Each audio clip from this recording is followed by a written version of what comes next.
all-time show. Tonight we're on Facebook because there's football, but of course we're not going to leave you out of the fun. So it's great to have you live and interactive with us here on Facebook. And this evening, I have two very interesting guests and a very interesting conversation. But first, let me say thank you to Roberts & Sons for bringing us Strong and Sassy. Roberts & Sons Optical Services, Roberts & Sons, seeing is believing. Let me introduce you to our guests for tonight. I have Ariel, who is a wellness coach. I'm sure you're very familiar with her. She's almost a regular now on Strong and Sassy. And Adipa, who joined us a few weeks ago, and she's back with her fan army. So let me just say good evening to all of Adipa's fans who will be joining us. So Ariel and Adipa, good evening and welcome. Good evening. It's great to have you guys again. It's great to see you again. And this evening we're talking about fidelity. So we're talking about, is fidelity a realistic expectation in relationships of today? I think that the status quo was that fidelity is something that you expect, and it went without saying. But times have changed, and so you find that fidelity becomes a conversation that has to be had, or a boundary that has to be drawn. And you know what they say, things are changing, not always for the best. So tonight we want to find out, is it a realistic expectation that your partner stays faithful? What do you think? You can post your comments under the feed, and we'd love to get interactive with you. Tell us what you think, or tweet at me, it's Animwaa on Twitter, and we might open the phone lines as well, if we can. But otherwise, if you comment under this, we'll be happy to read it, and I'd love to hear what you think. But let's get straight into the conversation. So let me start with you, Adipa. Is fidelity a realistic expectation in a relationship? I'll say yes and I'll say no. Okay. I'll say yes because it's a given. And you mentioned it in your introduction that initially it didn't have to be discussed when two adults decided to go into a relationship. But suddenly, it has become a major topic that has to be discussed, and probably for boundaries to be set as to what should be acceptable and unacceptable in a relationship. So the yes is that, I mean, everybody expects it. Society expects it. Even the people themselves in the relationship expects it. But no, because things have changed. The dynamics of this world have changed.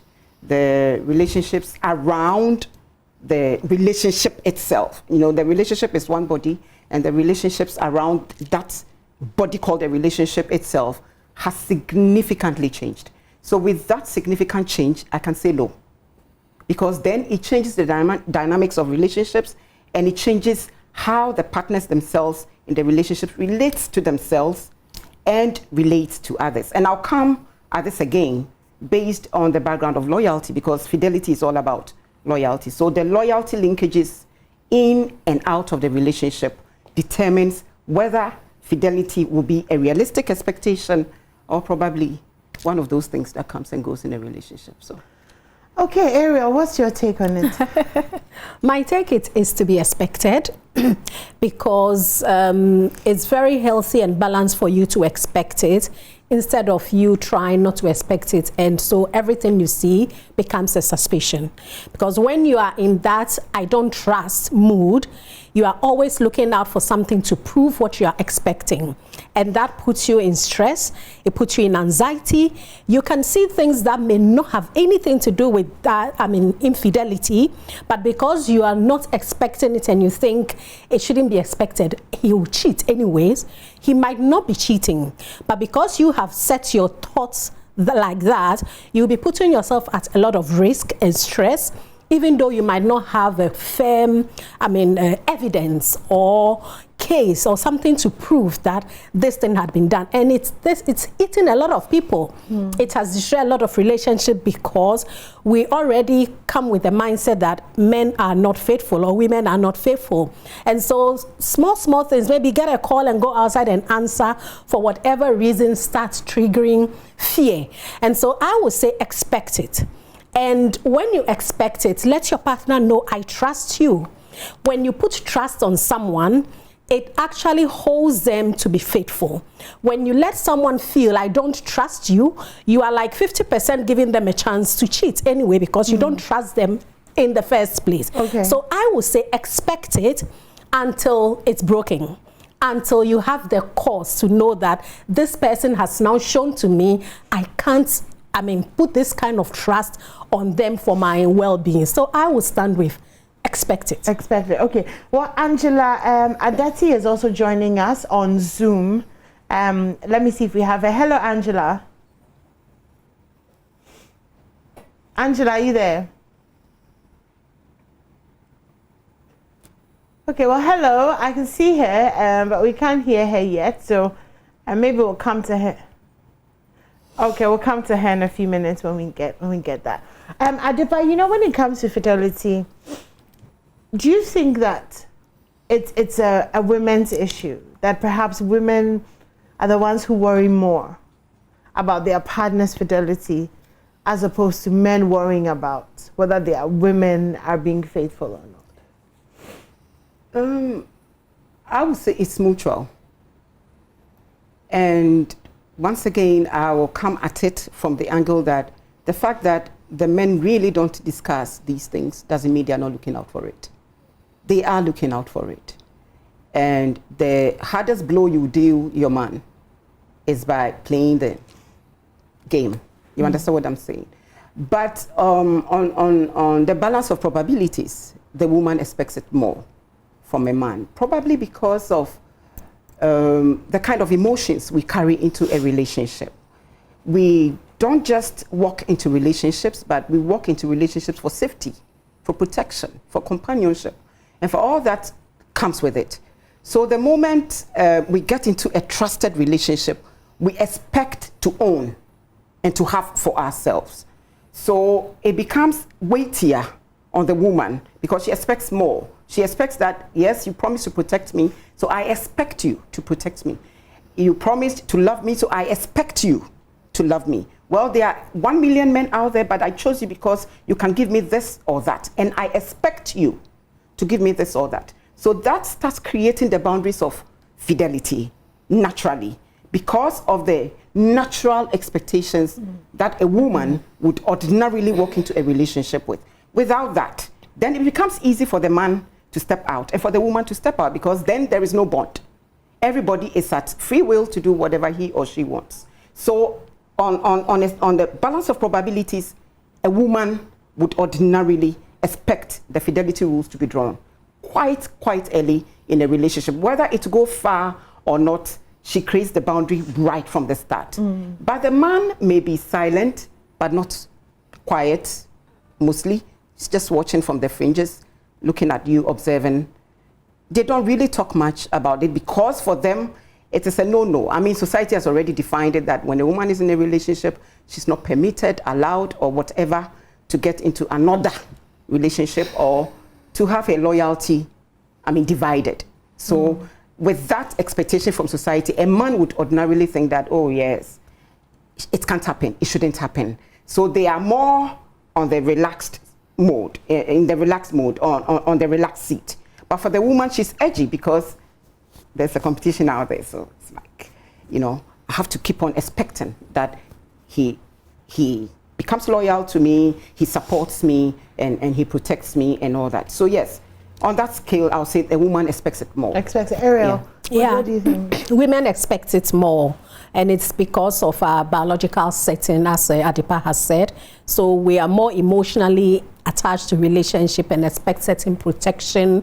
We attach ourselves, our safety, our security, our well-being, everything, we attach it to one person. And we are expecting this person to be behaving in a certain way, acting in a certain way so that we are okay. So it's like, don't rock my boat sort of situation. Yeah. And so as soon as you see something rocking your boat, then it's like you want to fall in the water. Yeah. So women expect it more. And men expect it too, except they don't talk. There are a lot of men who are really, really jealous. Their ego is affected by even seeing a man look at their woman, but they hold it in. It takes a lot for a man to feel safe to share these things with a woman. A lot of men will never ever let you know they are jealous, but they are.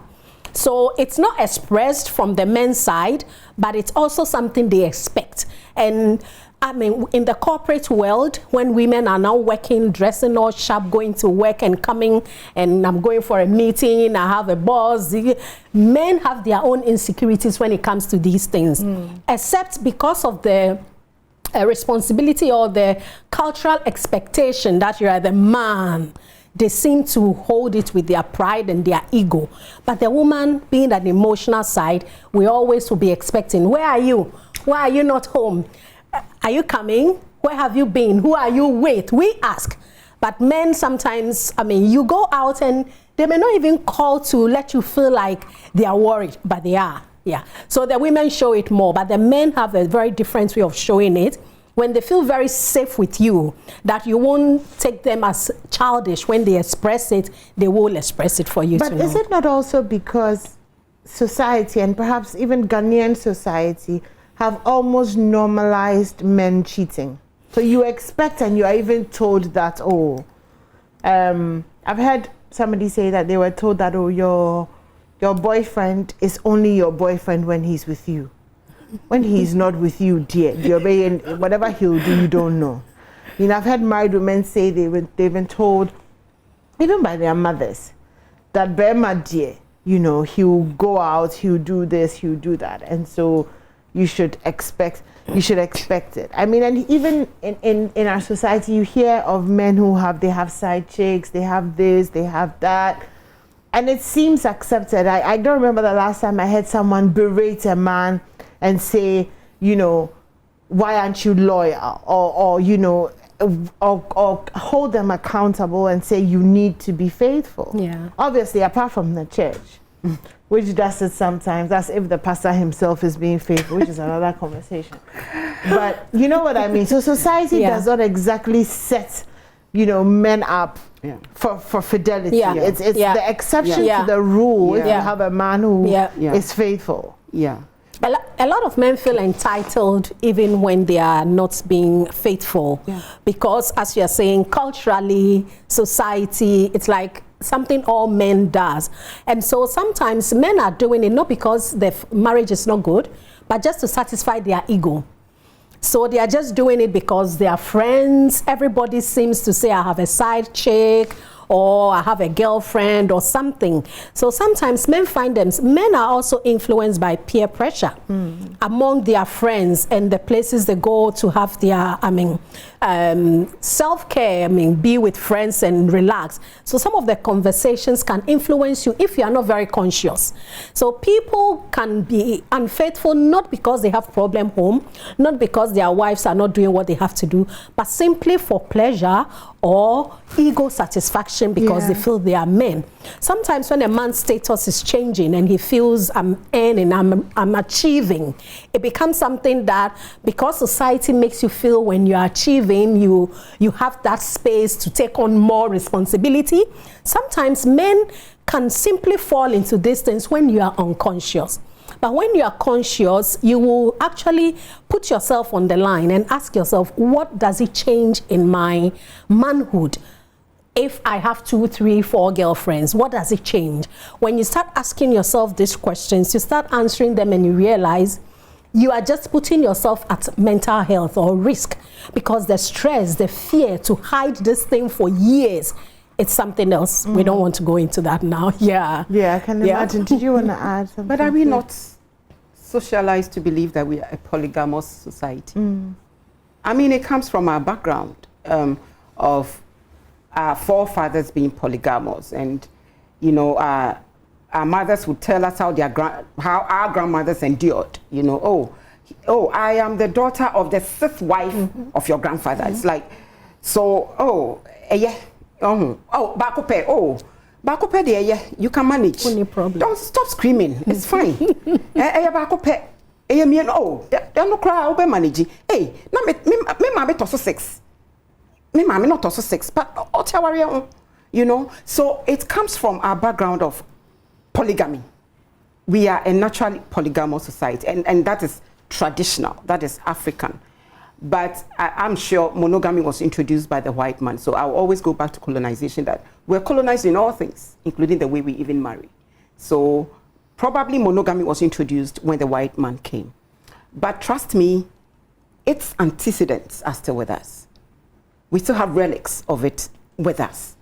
And I find it that it's difficult for the men to balance this whole, you can be polygamous, but you must be monogamous situation. I find it that they are in a very confused state.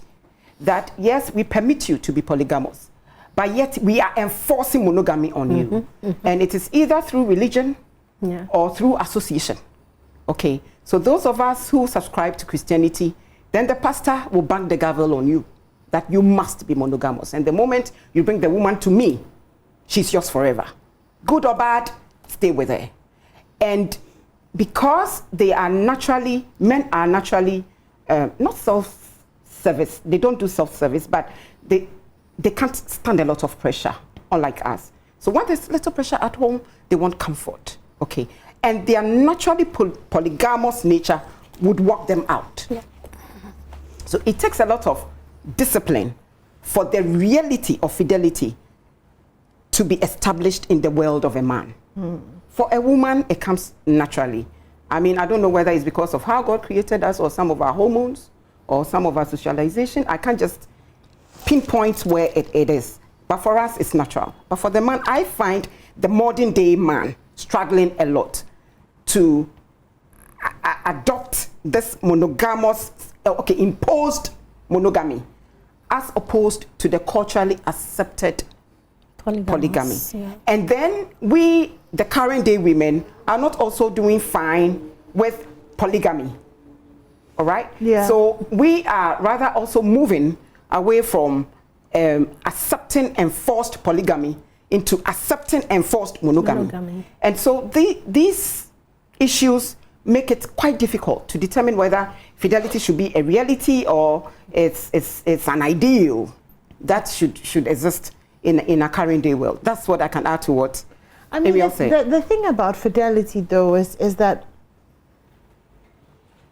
infidelity, and I'm not a man, so obviously I can't speak for them, but does it not take away from that union that we were created to desire, this oneness with someone, this bond and this intimacy? I mean, I remember that I was listening to T.D. Jakes once, and he was talking about the Garden of Eden and, you know, the fruit, the tree of the knowledge of good and bad. Yes, that one. And, you know, he said that God asked them not to eat of that. And it was in not eating of that that they showed God that they loved him. And sometimes we show God how much we love him by the things we choose not to do. Yes. So when you commit to someone, you can show them that you love them by the things that you do, choose, but you also show them you love them by the things you choose not to do. Yeah. So my question has always been for men who have a wife and then have girlfriends, and for women who may have a husband or a boyfriend but have, you know, other men as well. Is it that you don't want to be with your primary partner? Or, you know, is it that you don't know the effects of infidelity on the person that you are with?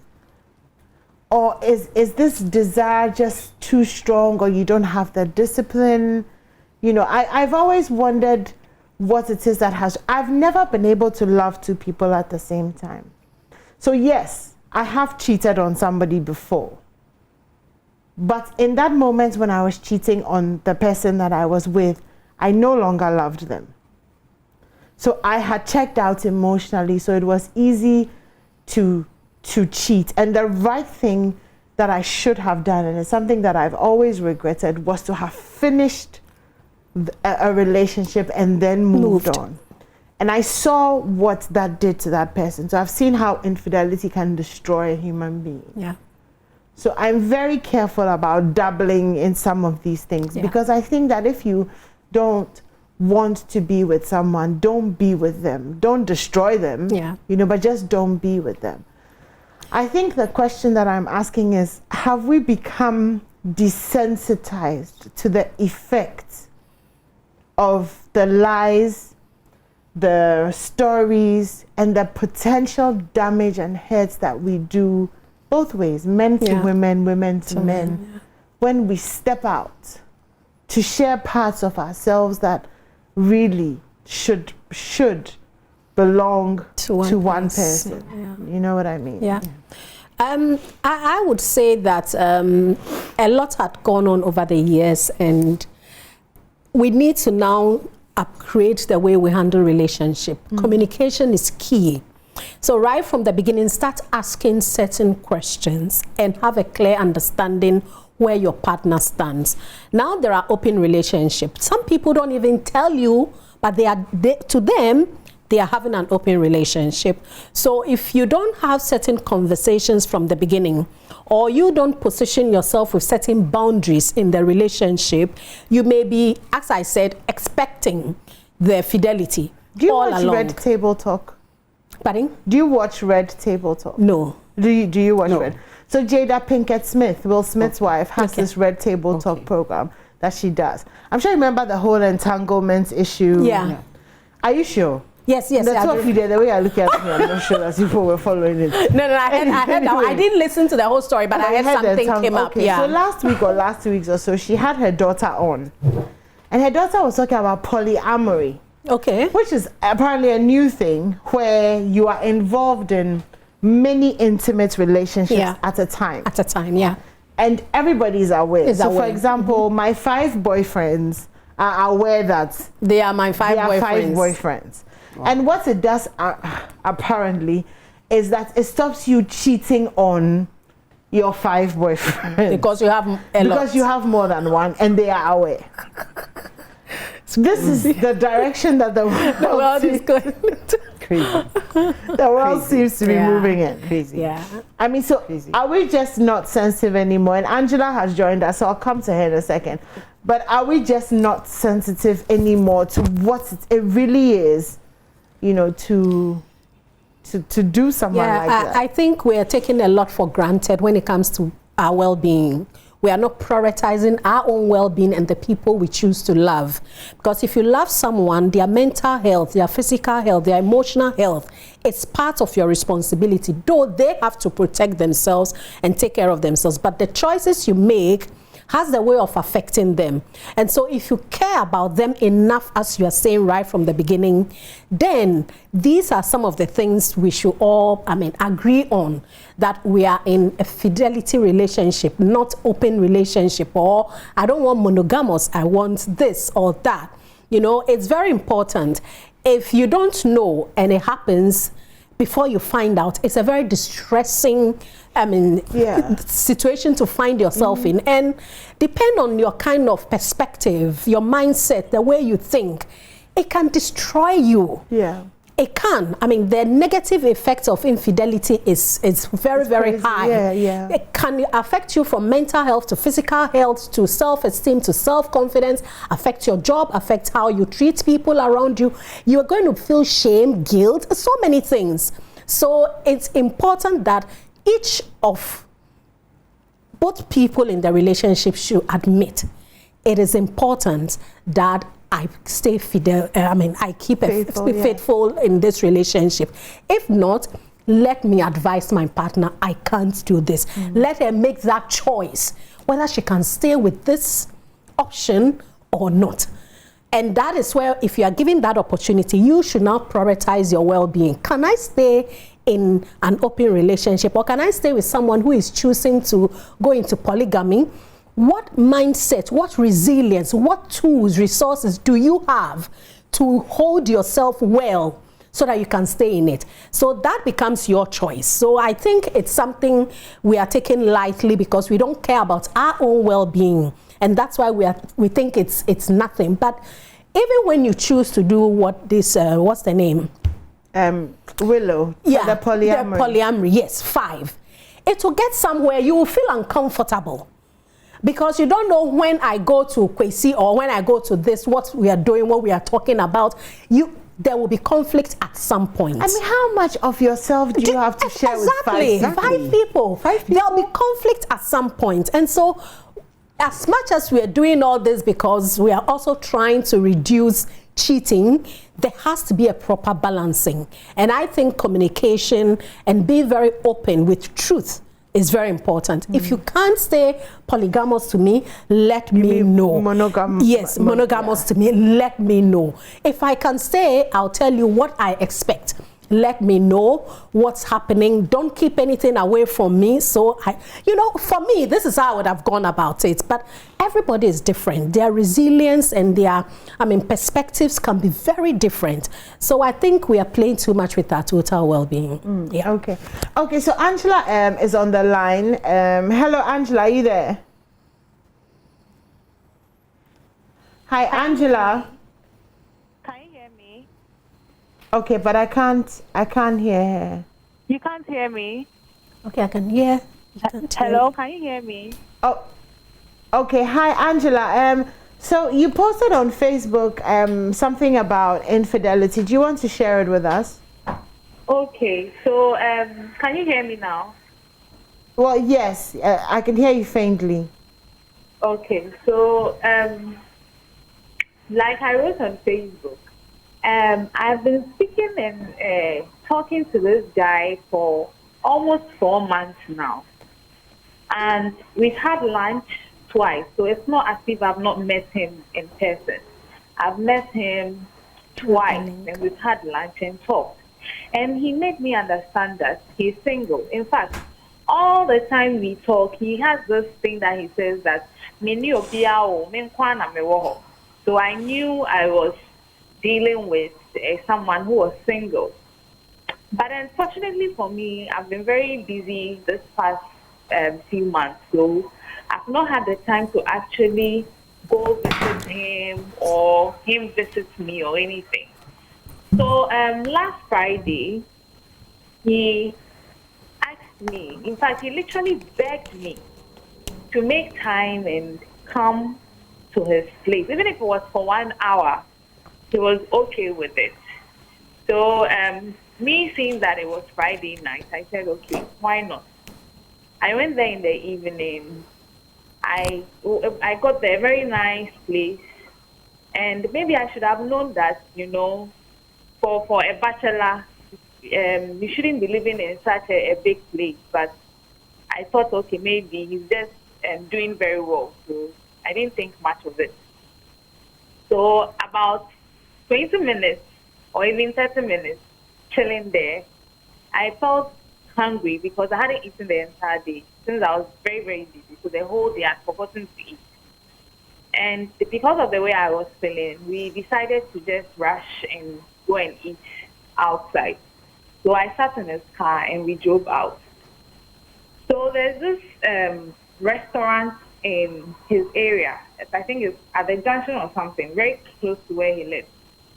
We got there, he parked the car. Just as we were about getting out of the car, I got a call on my phone. And he also had a call on his phone about some few seconds after my call. So I picked my call and it was my mom. So I was just talking to her. So about some few seconds, I finished talking to my mom. And then I also saw that he had also finished speaking on phone. So I thought, let's get out and go.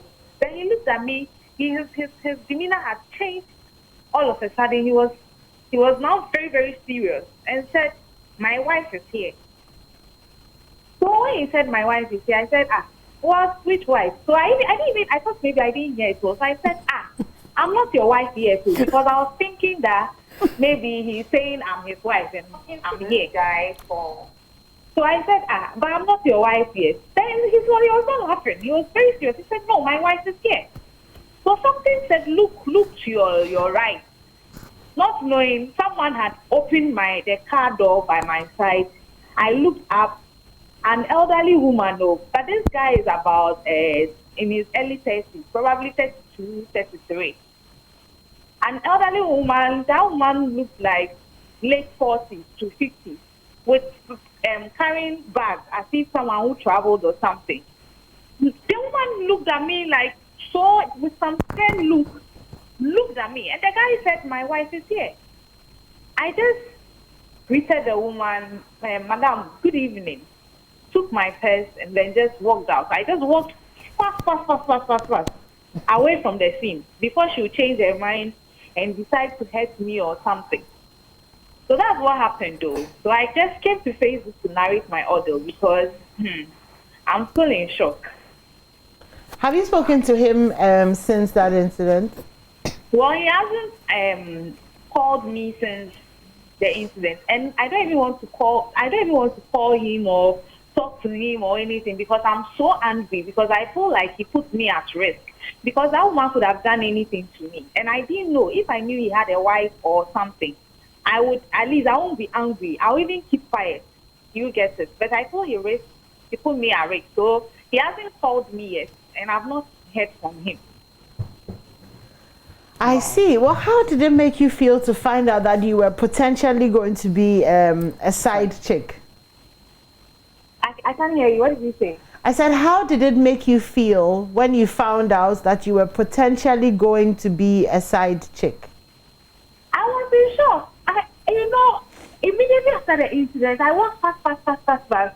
And then I just went to, there was another eatery close to where the restaurant where we were initially going.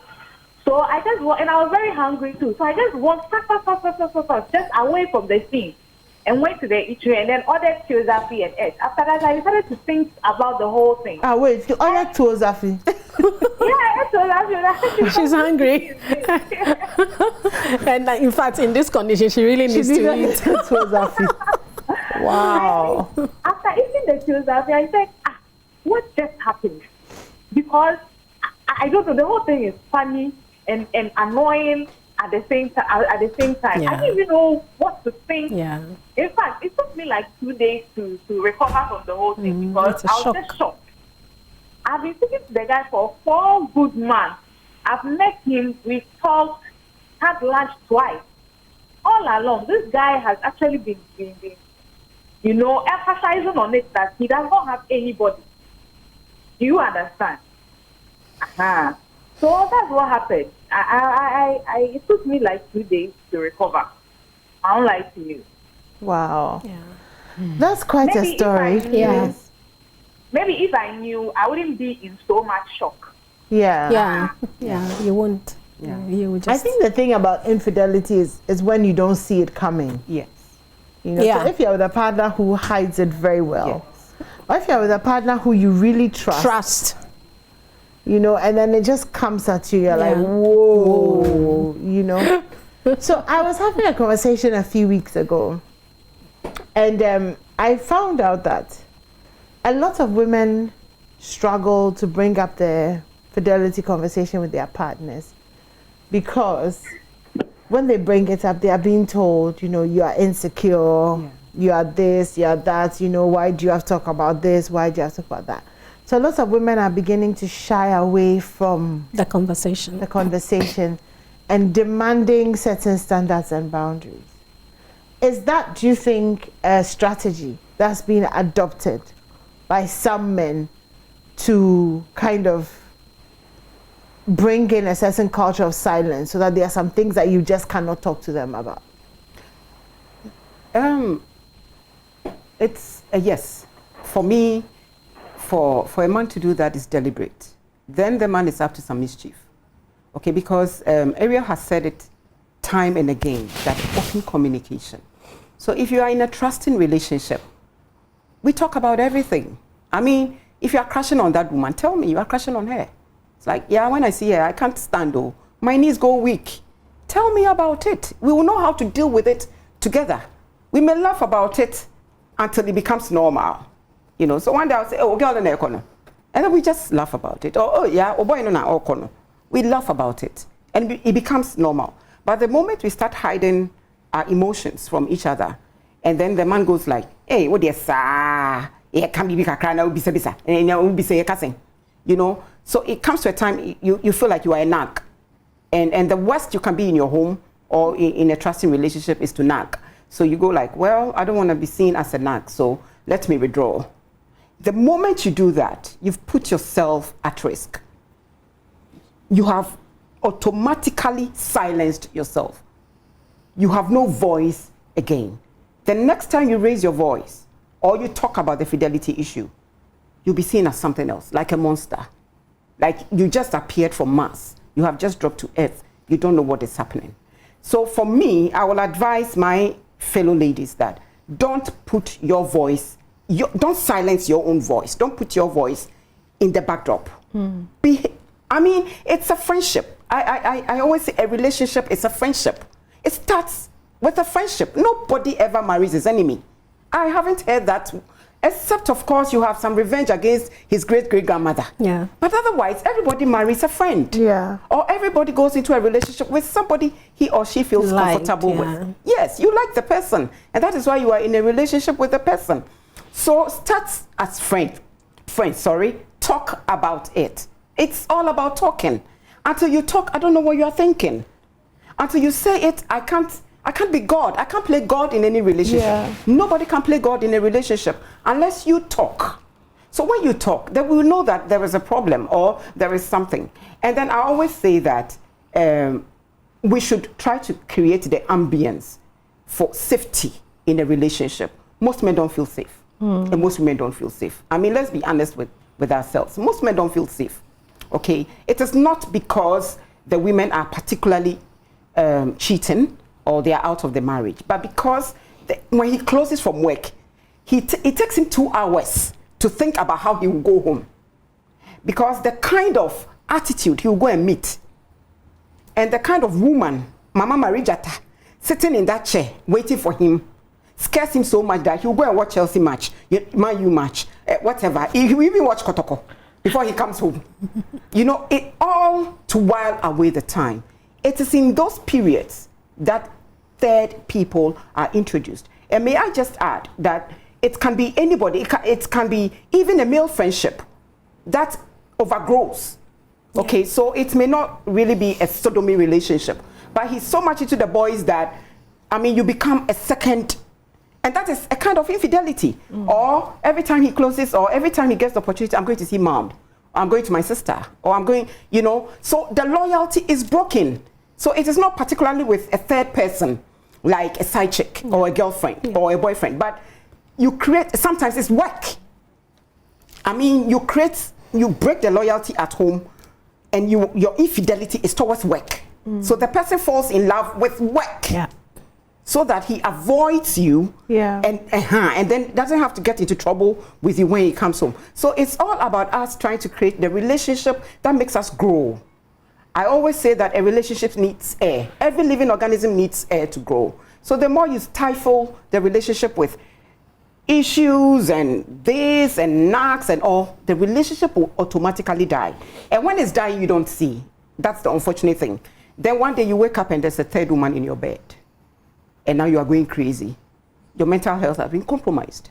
So I believe that it's difficult, but partners in a relationship or in a marriage must be conscious of the fact that we are in this together, and we must create the enabling environment for ourselves to grow in this relationship.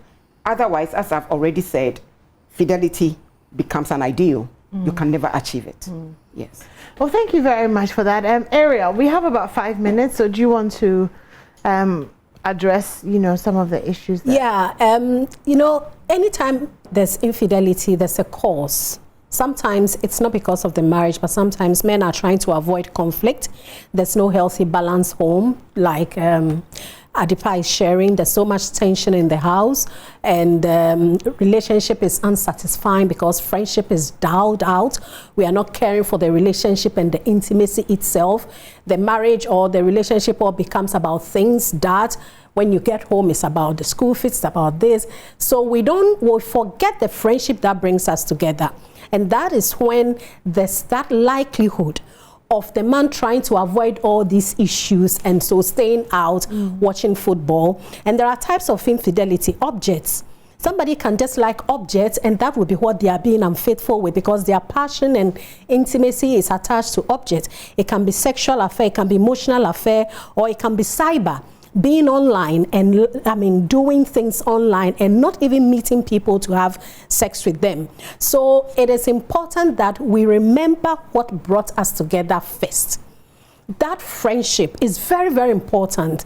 We are not there to do things. We are there to connect and like each other. So we have to consciously make time for the relationship to thrive.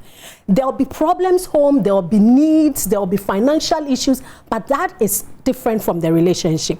When we forget what brings us together first, and now focus on all the things, the demands, the problems, children, all that, then it's dying, and before we know it, it's already gone. And so there's a conscious need to care for a relationship, that friendship, that intimacy, that connection. Dates nights, go to the movie, walk together, once in a while go have breakfast together. There are simple things you do. Play together. Playing actually helps relationships to thrive. But it gets to a time we are so disconnected and we don't realize it. We focus on so many big issues and we forget the little things that will support the relationship. So I would say that both male and female, we need to be conscious, wake up to what we want in the relationship and not contribute to it. And I think it will be fine. Well, that sounds good. Angela, if you're still there, are you still there? Okay, so I mean, based on your experience, if you would just give us your final words, based on your experience and what you went through a few weeks ago, I mean, what would you generally say about fidelity and what you think the ideal should be? Right now, after thinking about this for some few days now, I feel so sorry for the woman, you know, and myself as well, because it's like both of us are victims. And imagine if maybe I wasn't feeling hungry and we had to rush out. I would have met you home. And she had met me in her house. Her home, yeah. Imagine what can happen. Meaning we are both victims. Man is lying to her and lying to me as well. Yeah. I don't know. So some of these things, because I actually thought that I'd done due diligence by engaging him for some months just to be sure that I'm not dealing with someone who is coming to life. But then it turns out that I thought I was being careful, but you haven't been careful. Was almost able to pull it off. Wow. Yeah. So I think I don't know. Maybe if I don't know how else to say this, because I don't know. I don't know. We only have to pray or something, because I don't know. I get that. If you try to be very careful, you cannot do it, because he tells you he doesn't have anyone, and then you find out that he does have. So you see. It can be heartbreaking. But we'll just leave this conversation with the fact that, you know, if you are thinking of stepping out on the person that you love, remember the kind of damage that you could be doing. And if you're married and you're stepping out, remember that the damage is not just to your spouse, it's also to your children. It's the kind of example that you set, the kind of pain that you cause. And just be mindful of that. I think if we're a little bit more mindful of how our actions affect the people that we love, then we might find that some things are just not worth it. I remember that I spoke to a friend who had cheated on his wife and she found out, and I asked him one question. I asked, was it worth it? Seeing your wife in so much pain, was it worth it? And his answer was no. So, that kind of became a thing for me. I always ask myself, is it worth it? Is it worth it? Is it worth hurting the person that you love? So think about that and have those conversations about fidelity and boundaries. It's important for a relationship, so you know what to expect and what to express what your expectations are of the relationship. Don't be afraid. In a time when it seems like women are some way when we ask for these things or when we want to have these conversations. Don't let anyone silence you. Speak up. Speak your truth. Express what you expect, and if the people that you claim to love cannot commit to that, there's 1,000 fishes in the sea. And we are launching find an international husband and find an international boyfriend. So please don't feel like, your options are limited to only Ghanaian men. I think sometimes we feel like there's a shortage of men, so we'll kind of accept anything. But Charlie, there's a big world out there, so and it's a global village, so nobody's too far away. So set your eyes and cast your nets upon the waters. It's in the Bible. I mean, you never know. But a very big thank you again to Roberts & Sons Optical Services. Give your eyes the best attention and care they deserve this year, because your eyes are your most important sense organs, and they account for about 80% of your awareness. So go to Roberts & Sons. They'll take care of you with all-day comprehensive eye testing, pediatric eye care services, optical coherence tomography scans, corporate eye care services, and so much more. Roberts & Sons is in Adabraka, Osudankwa Circle, Tema Community 6, Waja, Isegon, Adenta, and Kumasi. If you'd like some more information, please call 0302-222-601 or 050-151-9111. You can also go to the website www.robertsandsonsoptical.com, and they're also on Facebook, Instagram, and Twitter. Roberts & Sons Optical Services, seeing is believing. Thank you so much for joining us this evening. We're so grateful that you took time to join us here on Facebook. We love you. We're back on radio next week, Wednesday, 7 o'clock. My name is Animwaa Anim-Addo. Thank you to Angela, Adipa, and Ariel. It's 4 A's this evening for being here with us. Good night and stay safe out there.